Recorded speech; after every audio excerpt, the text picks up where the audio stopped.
guys, welcome to podcast Bincang TB, podcast yang akan menemani kalian dengan informasi seputar percepatan eliminasi TBC nih guys. Nah, bareng aku Bilkis, aku merupakan seorang TB Rangers dari penempatan MSI Kabupaten Kudus. Yang pada episode kelima ini, aku bakal nemenin kalian nih dari awal sampai akhir podcast yang bakal memberikan informasi seputar kader dari MSI Kabupaten Kudus. Nah, karena dari episode-episode sebelumnya kan udah kita membahas soal kader dari Kabupaten Demak, Kabupaten Sragen, Kabupaten Kendal. Nah, di episode kali ini tentunya aku nggak bakal sendirian nih guys. Nah, dengan podcast yang berjudul Jejak Kader, Suka dan Duka Menjadi Seorang Kader TB, aku ditemenin sama kader yang berpengalaman banget nih guys dari MSI Kabupaten Kudus. Langsung aja kali ya kita sapa narasumber kita pada episode kali ini. Halo Bu Erna, Assalamualaikum Bu Erna. Bu Erna kabarnya gimana Bu Erna? Sehat? Alhamdulillah sehat. Alhamdulillah sehat ya Bu. Alhamdulillah. Bu Erna kan kita nih udah kenalan singkat tadi ya sebelum podcast dimulai. Nah mungkin Bu Erna boleh nih disapa ke teman-teman semuanya yang lagi nonton sekarang. Boleh kasih tahu nama dan juga usianya. Assalamualaikum warahmatullahi wabarakatuh. Saya kader MSI Kabupaten Kudus. Nama saya Erna Zulfah. Usia 42 tahun. Oke, baik Bu Erna, kalau boleh tahu nih ya Bu Erna, Bu Erna tuh sejak kapan sih bergabung menjadi kader dari MSI Kabupaten Kudus? Bu Erna menjadi yang awalnya ya, Bu Erna boleh. Dari awal itu menjadi kader TB di Puskesmas dulu, itu tahun 2008. Oh, berarti udah lama banget. Sudah lama, ya.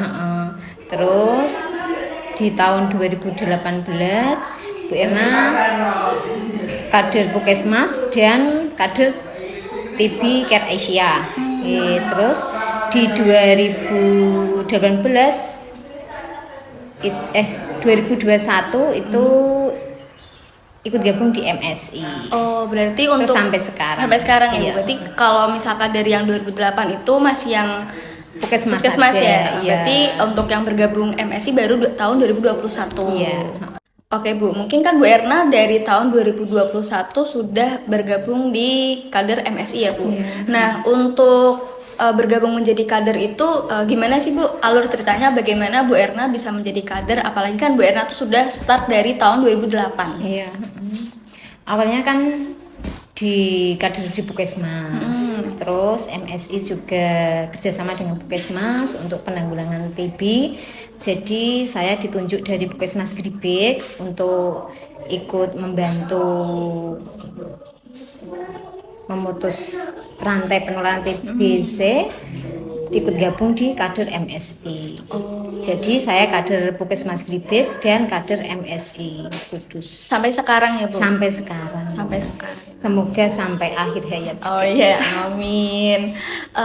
Terus kalau boleh tahu untuk informasi menjadi seputar kader MSI itu Ibu mencari informasi sendiri atau mungkin Bu Erna tuh justru ditarik nih Bu sama orang untuk ini gabung aja di kader MSI gitu? Kalau soal itu kan tadi saya sudah bilang dari Puskesmas ya? Iya. Terus MSI itu kan kerjasama dengan Puskesmas, minta untuk ada kader yang bisa ikut gabung di MSI. Terus saya ditawari programmer Puskesmas Gedibek Putrini. Terus saya bismillah lah, insya Allah saya ingin membantu sesama dengan jalan ini, semoga hidup berkah bermanfaat. Oh ya, amin. Terus Bu, saya mau tanya lagi nih Bu, sebelum menjadi seorang kader yang seperti sekarang, kalau boleh tahu kesibukannya Bu Erna itu sebelum menjadi kader itu apa Bu? Dulunya Bu Erna itu ibu rumah tangga, murni ibu rumah tangga, tidak bekerja. Terus di perjalanan waktu itu kok sepertinya cuma jadi ibu rumah tangga, kayak ada kebosanan, terus pengen aktif di sosial juga, terus ada tawaran menjadi kader Posyandu. Dari jalan kader Posyandu, terus ada tawaran jadi kader TBC di Puskesmas, terus Bu Erna ikut.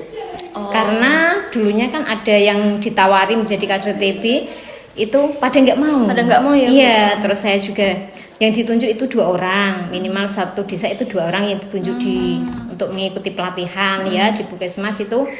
yang satunya saya ajak enggak aku nggak mau ngurusin dahak gitu. Takut Terus kali ya, Bu. takut ngapain ngurusin dahak. Tapi untuk saya malah ingin tahu bagaimana sih cara untuk memberantas penularan TBC. Rasa ingin tahu saya itu ya Tinggi ya, Bu? Iya, tinggi. Terus saya ingin ada kesempatan ini. Kesempatan tidak akan datang dua kali. Ya, apapun yang datang ke saya itu saya manfaatkan untuk mencari ilmu lah.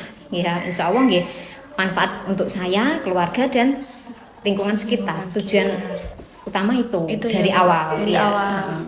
Berarti dulu sebelum jadi kader memang hanya ibu rumah tangga biasa ya? Di rumah tangga biasa, terus ada tawaran jadi kader posyandu itu. Sampai sekarang juga, Bu? Masih jadi ya? kader posyandu. Oh, masih kader posyandu juga Iya, ya? kader posyandu. Oh, Bebe, keren banget sih nih Bu Erna, sangat inspiratif ya teman-teman. Terus Bu nih mungkin aku mau tanya Bu, kan sedikit informasi yang aku tahu dari Bu Erna. Iya. Bu Erna kan sekarang juga menjabat sebagai Korcam ya Bu? Iya, Korcam. Nah, Korcam. Lalu mau tanya juga nih Bu, perbedaan dari Ibu menjabat sebagai Korcam, terus dari sebelumnya dari kader yang biasa tuh perbedaannya apa tuh Bu? Mungkin dari segi tugasnya mungkin bagaimana antara kader dan juga Korcam sendiri? Iya. Kalau kader itu kan tugasnya memang di lapangan ya Mbak ya. Ke pasien, terus mengamati pasien, pemantauan obatnya diminum apa tidak, terus kita screening lingkungan, terus mencari suspek sekiranya bagaimana TBC ini tidak menular ke yang lain. Terus menyemangati pasien, ya itu tugas sebagai kader. Ya, kalau Korcam itu kan koordinator wilayah, ya saya sebagai Korcam wilayah Puskesmas Sidorekso, Puskesmas Kalibungu, Puskesmas Gedipik, Puskesmas Gondosari, Puskesmas Dawe, Puskesmas Serjosari, dan Puskesmas Dersalam dan Bayi. Banyak 4 juga kecamatan, iya. Jadi kader setelah beliau untuk setelah screening IKA ya, investigasi kontak, mencari suspek, terus penyuluhan, itu lapornya dikumpulkan ke saya. Semua ke Bu Erna? Iya, dari 4 kecamatan itu ya? Iya, dari 4 kecamatan itu dilaporkan ke saya, nanti saya teliti, misalkan ada yang kurang tepat, nanti kadernya saya kasih tahu, saya benahi agar untuk pengumpulan berikutnya itu tidak salah dan lebih tepat. Seperti itu. Tidak cuma hanggar saya terima, tapi sebelum saya terima saya laporkan ke inputor itu saya cek dulu. Ya. Berarti untuk jadi Korcam ini tuh cukup berat ya Bu, karena kan megang 4 kecamatan. Iya. Terus setahu saya sih di Kudus kan kasusnya kan lumayan banyak ya Bu. Banyak. Berarti tuh Bu Erna meneliti satu-satu semua itu Bu? Satu-satu. Misalkan kader itu mengumpulkan 10 IKA, ya satu-satu saya teliti. Misalkan kurang tepat, itu ya masih saya pegang, belum saya kumpulkan ke inputor. Nanti kalau sudah di inputor itu sudah beres semua. Kalau tidak saya kumpulkan ke inputor, nanti inputornya bingung, ya kan, karena belum lengkap. Iya. Berarti jadi Korcam juga tugasnya cukup berat ya Bu ya? Iya, misalkan ada kader pas di wilayah beliau IKA, terus ada permasalahan di lapangan, itu saya juga harus siap terjun. Harus ikut turun juga ya? ya? Misalkan pasiennya pokoknya misalnya ada masalah apapun di lapangan saya harus juga siap. Karena kita kan membawai kader-kader di wilayah itu. Juga menyemangati kader-kader sekiranya bisa laporan tepat waktu juga, ngopiai, terus membagi data yang diberikan pada tim itu saya yang ngeplot karena kan satu puskesmas itu kan tidak cuma satu kader, ya kan, satu puskesmas itu ada yang kader 3, kader 2, itu saya harus memastikan pasien ini tidak double di IKA kader yang ini di tempat yang sama gitu ya Bu? Iya, harus teliti banget. Berarti emang jadi korcam, kalau dengar dari cerita Bu Erna sih, saya bayangannya sih udah pusing jadi korcam itu gimana. Oke, mungkin lanjut ya Bu Erna. Iya. Sekarang karena Bu Erna udah jadi korcam, korcam tuh berarti itu termasuk kader yang juga harus terjun langsung juga ya Bu? Iya, sebelum jadi korcam kan Bu Erna memang jadi kader. Kader juga ya? Iya. Terus dilihat dari Bu Erna itu aktif, Bu Erna itu apa ya, dinilai mampu, terus Bu Erna jadi korcam itu.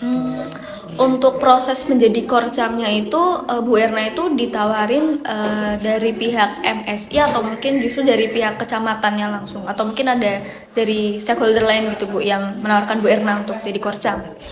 Asalnya ada info dari MSI, Bu ini ada, dulu kan memang belum ada korcam, terus ada info ada korcam untuk wilayah Puskesmas ini. Terus saya ditawari, terus saya juga Tertarik lah ya? iya tertarik lah, hal baru kan. Sudah jadi kader terus ada korcam, Bu Erna pengen tahu korcam itu seperti apa gitu, disemangati oleh tim. Bisa Bu, bisa, terus bismillah sampai sekarang. Alhamdulillah bisa ya Bu Iya, sampai sekarang bisa, ya Bu. iya. Untuk korcam sendiri itu berarti Bu Erna udah dari kapan Bu? Untuk korcam mulai akhir 2022. Oh berarti baru akhir 2022 kemarin ini ya Bu? 22. Oke Bu, lanjut. Saya mau tanya nih, Bu Erna untuk sampai jadi korcam seperti sekarang ini, sebelumnya kan menjadi seorang kader juga ya Bu. Nah pasti dari pihak keluarga ini, apakah dari awal setuju sama Ibu? Maksudnya apakah dari pihak keluarga itu suportif sama Ibu untuk menjadi kader, atau mungkin dari pihak keluarga tuh justru di awal tuh kayak mencegah karena kan jadi kader sendiri kan resikonya besar tertular ya Bu. Iya. Nah dari keluarga sendiri tuh responnya seperti apa Bu waktu Bu Erna awal memutuskan menjadi seorang kader? Untuk awalnya keluarga memang tidak mendukung lah ya, karena kan tahulah TBC itu kan ya penyakit yang menular tapi bisa disembuhkan Iya. sih. Nah itu keluarga Bu Erna itu ada yang terkena TB. Oh. Iya, adiknya Bu Erna itu kena TB.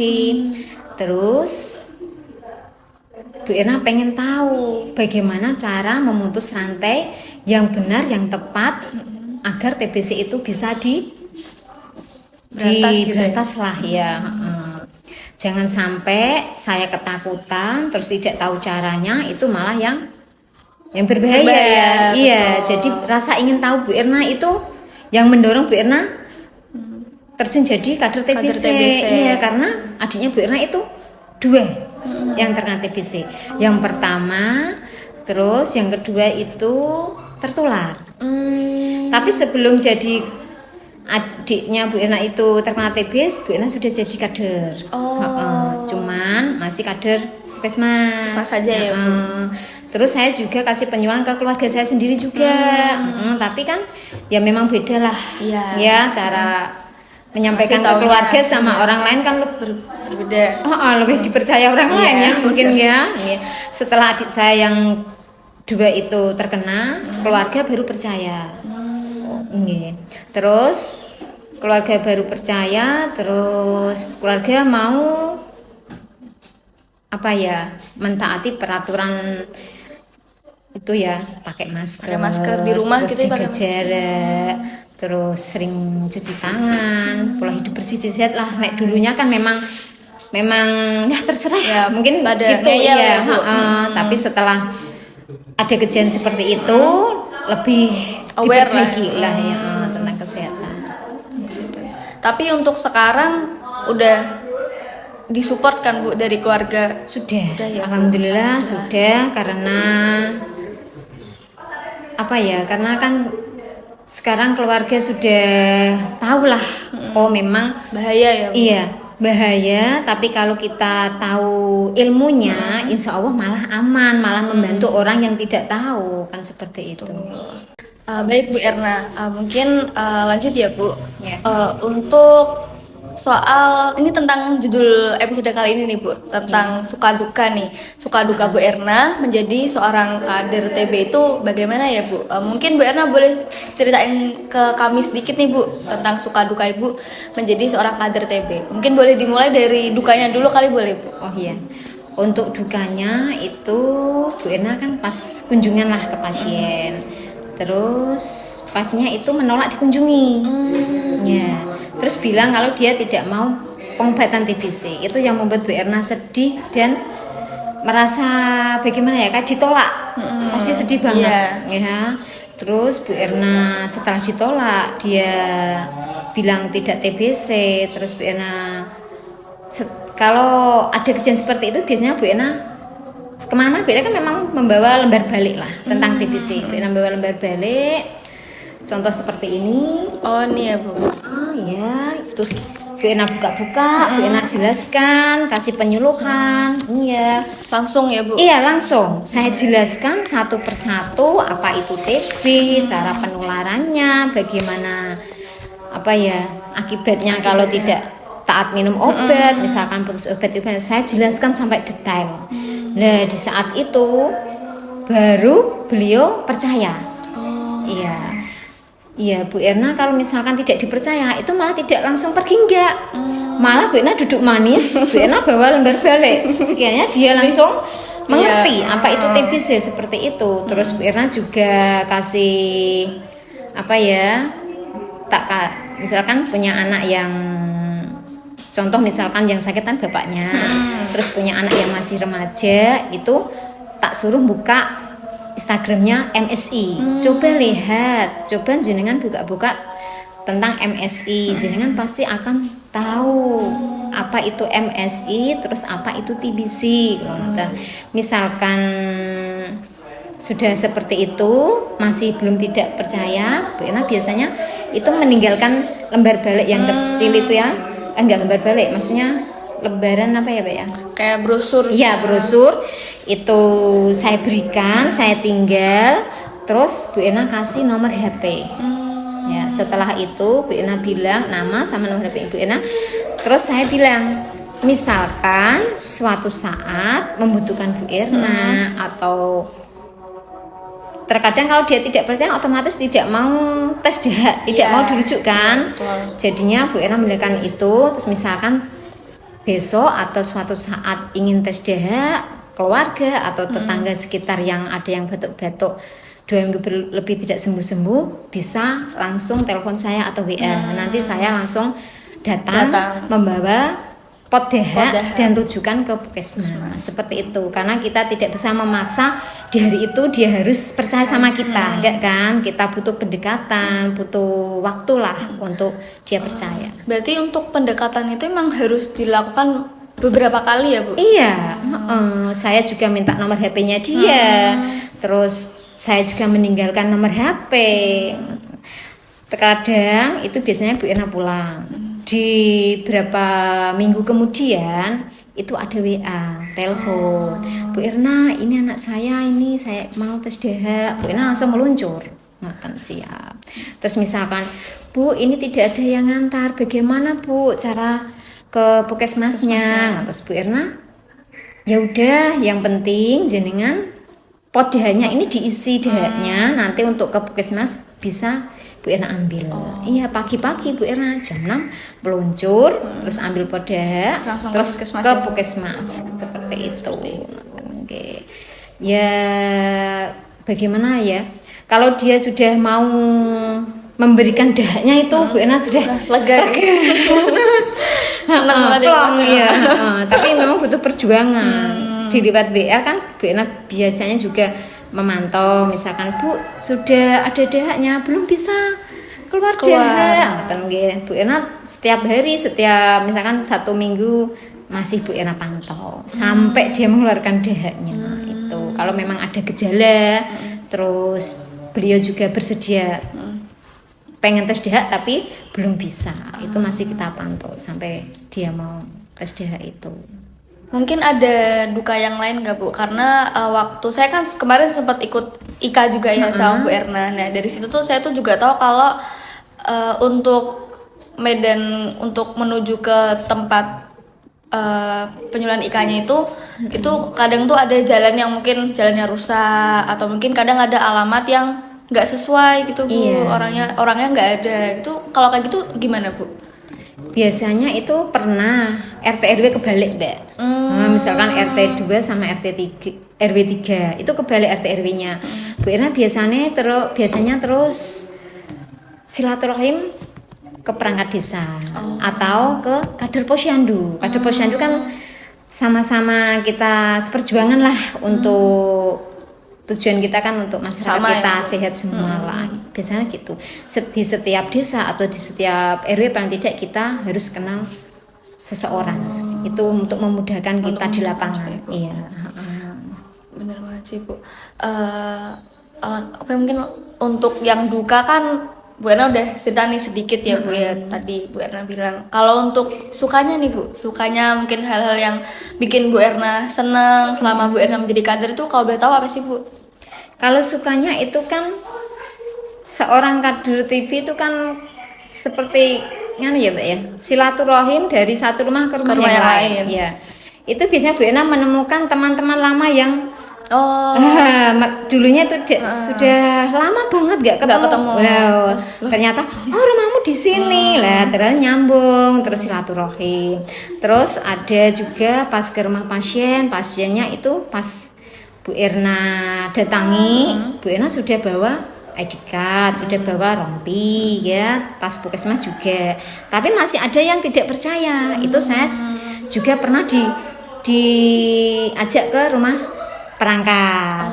Lah Bu Erna ya, enggak monggo, bilang gitu. Lah setelah itu malah teman saya. Ketemu. Iya, jadinya ya malah pasiennya ngoten, nggih langsung piyambake semangat nggih. Setelah itu satu keluarga mau tak kasih podeh semua. Langsung tiba-tiba langsung jadi kayak suportif gitu. Iya, asalnya menolak.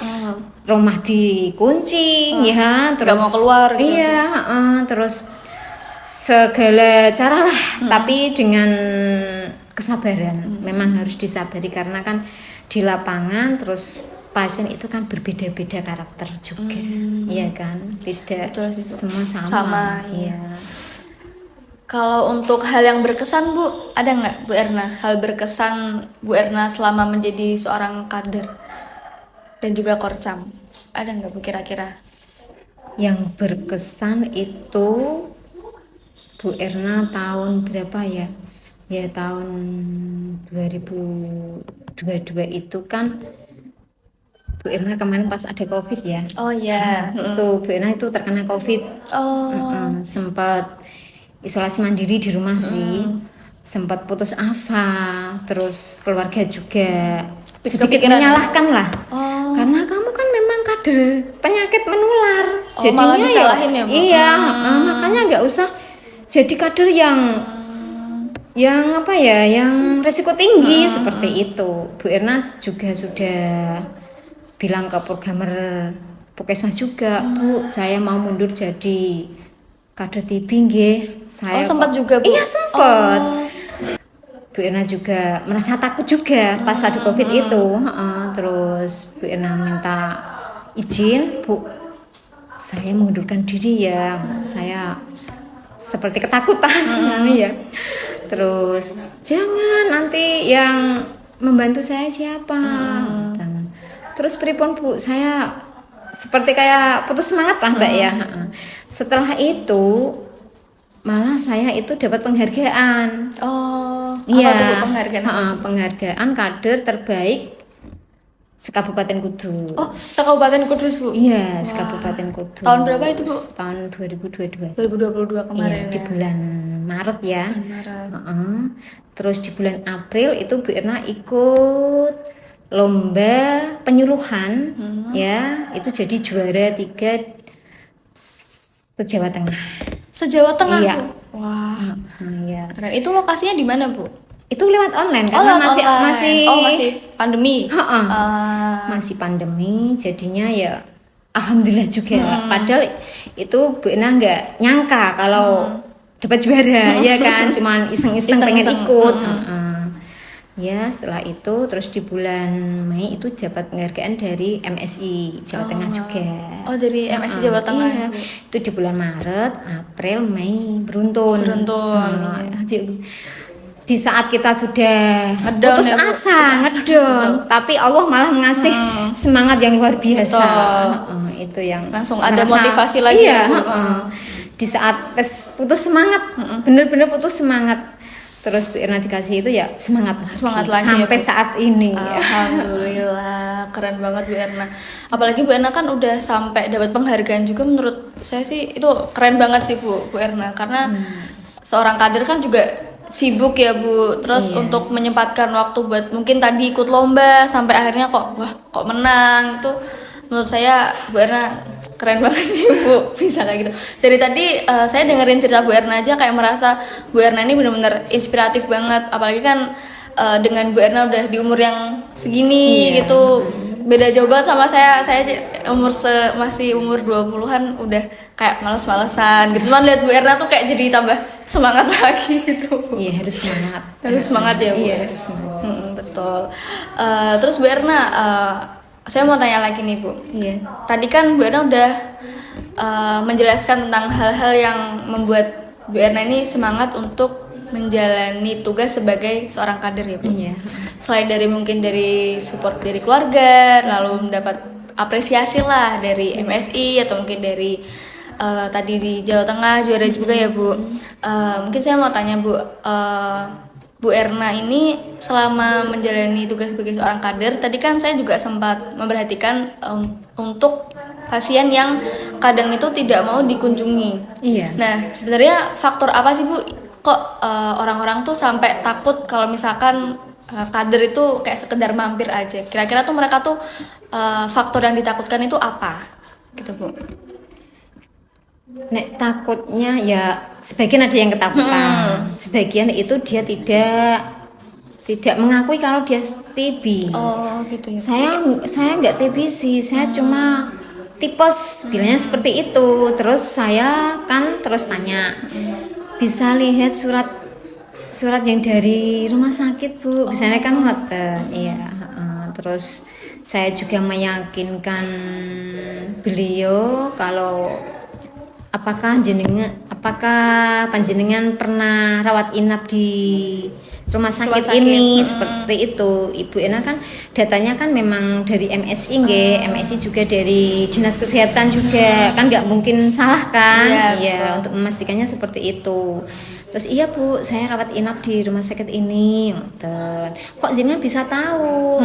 Oh iya, saya ini kader TBC MSI dan Puskesmas. Walaupun jenengan di rumah sakit, tapi ini kan wilayah Puskesmas. Ini ya saya datang untuk kunjungan, silaturahim, bagaimana keadaan ibu, obatnya diminum apa tidak, terus apakah di keluarga ada yang bergejala batuk-batuk, sak nafas, keringat dingin di malam hari, meriang 1 bulan ibu, seperti itu pertanyaan ibu.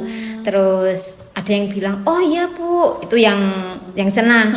Oh iya Bu, ini anak saya batuk, ya, gimana? Saya kasih poda ya, dites ya untuk memastikan tertular apa tidaknya, biar diobati bersama-sama, nanti sembuhnya biar sama-sama. Jadi tidak ibu sembuh, terus nanti ada satu lagi, jadinya nanti berputar, tidak ada yang sehat langsung. Iya, terus ada pasien terus. Oh iya Bu, tapi ada yang bilang enggak Bu, anak saya tidak batuk, semuanya sehat semua. Menghindar, tapi iya menghindar, menolak.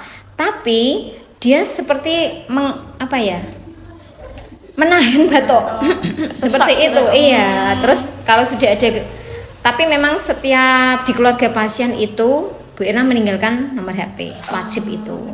Nanti kalau di tetangganya itu juga Bu Irna biasanya kan tidak menjelaskan kalau pasien itu TBC enggak. Bu Irna bilangnya ya memang screening lingkungan, kader TBC yang mencari orang yang bergejala TBC seperti itu, karena pasien juga kan punya privasi juga. Bu Ena enggak menyebarkan, enggak, cuma itu tadi Bu Ena kader yang memang mencari apa ya, yang bergejala Yang TB. bergejala. Karena pernah Bu Irna itu memang ke lapangan itu ada masyarakat yang tidak tahu caranya tes dahak. Memang benar ada yang nggak tahu. Berarti memang harus menjelaskan lagi. Iya, menjelaskan lagi. Terus ada yang gini tanya, Bu, nanti kalau misalkan saya tes dahak terus positif, apakah saya diisolasi?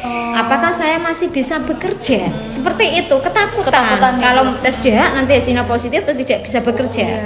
Terus Bu Irna jelaskan masih bisa, asalkan itu taat protokol kesehatan, pakai masker, ya sering cuci tangan.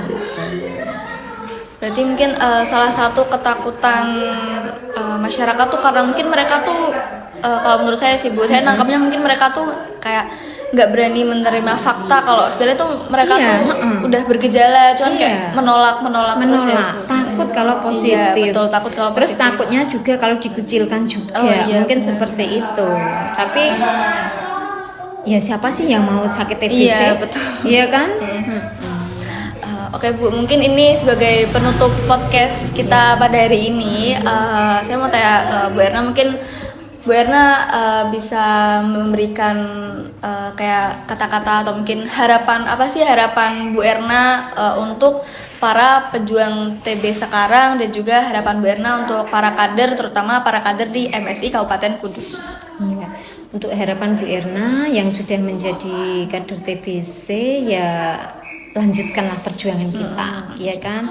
Kita melangkah, kita untuk tujuan kita memberantas TBC itu kan ya tujuan mulia, karena tidak semua orang mampu dan tidak semua orang mau, ya kan?